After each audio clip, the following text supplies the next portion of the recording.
আসসালামু আলাইকুম ওয়া রাহমাতুল্লাহি ওয়া বারাকাতুহু। সম্মানিত গাইস, আপনাদের জন্য আজকে আরেকটা নতুন কিচেন ক্যাবিনেট নিয়ে আসলাম।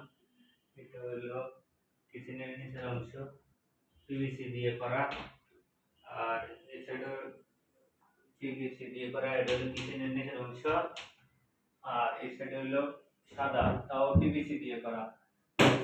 এগুলো সব সাদা, সব পিভিসি দিয়ে করা এগুলো। আর এটাও সবগুলোই পিভিসি দিয়ে করা। এগুলো সাদা, নিচে হলো আপনার হলো ইয়ে কালার, অরেঞ্জ কালার, আর উপরে হলো সাদা। আর এখানে থাকবে কিচেন হুড, এখানে কিচেন হুড থাকবে। এটা দেখছেন, এটা হাইড্রোলিক লাগাই দিয়েছি। এটা চাইলে এভাবে মিলে যাচ্ছে। এটাও ক্যাবিনেট। আর এটা কিচেনের উপরের অংশ, এগুলা এগুলো কিচেনের অংশ, উপরের অংশ। এটা হলো কিচেনের উপরের অংশ। এটা হলো ধানমন্ডি 11 রে। দোয়া করবেন সবাই ইনশাআল্লাহ।